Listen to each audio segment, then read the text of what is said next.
Hello future doctors, मैं हूं अविनाश और इस वीडियो में हम जानते हैं कि एग्जैक्टली हो क्या रहा है कोर्ट के दरवाज़ों के अंदर, जिसकी वजह से लगभग 21 लाख ऐसे स्टूडेंट्स और उनके पेरेंट्स हैं जो हमेशा यूट्यूब पे, न्यूज़ चैनल पे, इवन हमें व्हाट्सएप पे भी क्वेश्चन पूछ रहे हैं कि सर एग्जैक्टली हो क्या रहा है, हमें तो पता ही नहीं है। अब देखिए, मैं पर्सनली बात करूं तो मेरा बैकग्राउंड लॉ का नहीं है। जितनी इन्फॉर्मेशन मैं समझ पाता हूं उसके बेसिस पे आपको एक निष्कर्ष दे रहा हूं। अगर आपको लीगल एक्सपर्ट चाहिए है या फिर लीगल एडवाइस चाहिए तो ऑब्वियस सी बात है ये चैनल आपके लिए नहीं है। तो आपको लीगल एक्सपर्ट से समझना पड़ेगा एग्जैक्टली क्या चल रहा है। लेकिन मैं आपको एक सिंपल भाषा में समझाता हूँ जितना मुझे समझ में आया। अब देखिए, आज हम डेट बात करें तो ये वीडियो जब शूट कर रहे हैं हम हो चुकी है 30 मई की डेट हो चुकी है। अब इस डेट पे हम देखें ना तो 1 महीने पहले हम ये सोच रहे थे कि इस तारीख तक हमारे पास शायद रिजल्ट आ जाएगा, आंसर की आ जाएगी, हम फिर प्रिपरेशन करेंगे। हम देखेंगे कि काउंसलिंग के थ्रू हमें कौन से कॉलेजेस में बैठना है, महाराष्ट्र में बैठना है, मुंबई में बैठना है, ऑल इंडिया में देखना है, डीम्ड में देखना है। लेकिन अभी अगर मैं बात करूं तो बिल्कुल ब्लैक है स्क्रीन। मतलब हमारे सामने हमें कुछ समझ में नहीं आ रहा। रीज़न उसका ये दे देता हूं। जब एनटीए से रिस्पॉन्स, पहले तो क्या होता है ना, आपका रिजल्ट स्टे हो जाता है। आपको पता ही होगा, रिजल्ट स्टे हो जाता है।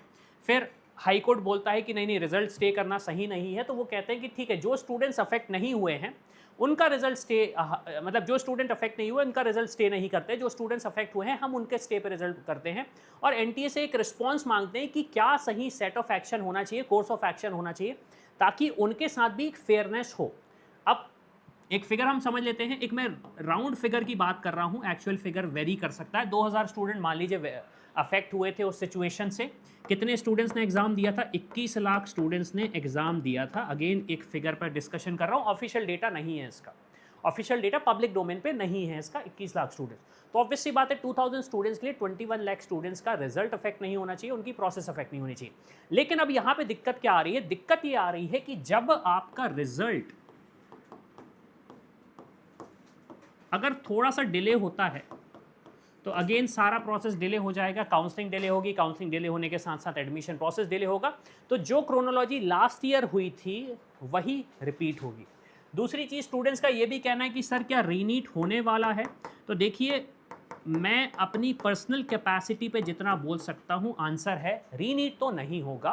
क्यों? क्योंकि ये वाइडली अफेक्ट नहीं हुआ है, ज़्यादा स्टूडेंट्स अफेक्ट नहीं है, एक small portion of students affected हैं, इसलिए रीनीट नहीं होना। हम दो, मतलब जो मैं समझ पा रहा हूँ, 2000 स्टूडेंट्स के लिए 21 लाख स्टूडेंट्स को हम वापस एग्ज़ाम नहीं दिला सकते। लॉजिस्टिकली ये पॉसिबल नहीं है।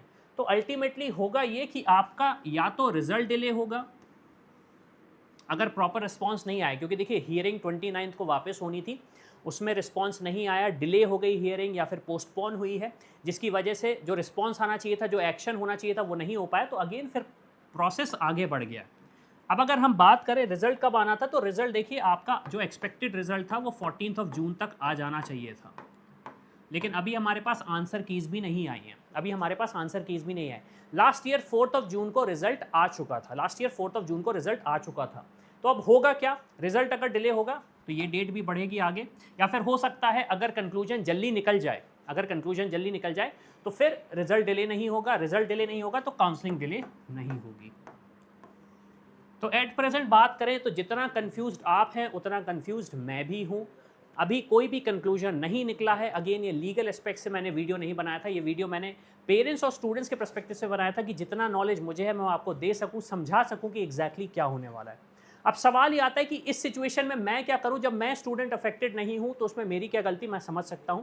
तो आप कमेंट करके बताइए कि क्या एक्शन होना चाहिए, क्या करना चाहिए, कोर्ट को, एनटीए को क्या डिसीजन लेना चाहिए। सेकेंडली, अगर आपको लगता है कि बहुत ज़्यादा कन्फ्यूजन है आपको कॉलेज सिलेक्शन प्रोसेस में, तो आप हमारे प्लेटफॉर्म स्टूडेंट खबरी को यूज़ कर सकते हैं। यहाँ पे काफ़ी सारे प्रिडिक्टर्स हैं।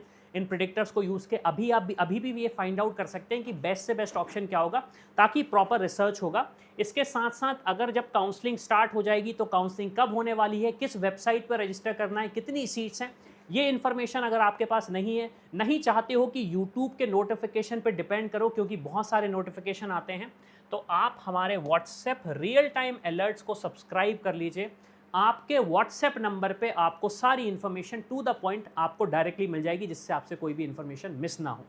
इसके अलावा अगर लगता है कि इंडिया या फिर अब्रॉड में ऑप्शन देखना चाह रहे हो तो आप हमारी टीम को रीच आउट करिए इस व्हाट्सएप नंबर पे। और यहाँ पे मेंशन करिए कि आप क्या जानना चाहते हो इंडिया के बारे में, अब्रॉड के बारे में, वो इन्फॉर्मेशन सारी की सारी हमारी टीम देगी। तो इसी के साथ मैं हूँ अविनाश, मेरा काम है रास्ता दिखाना, उस पे चल के डॉक्टर बनना आपका। I hope you like this video. For more such videos, keep watching our channel. And do not forget to like, share and subscribe.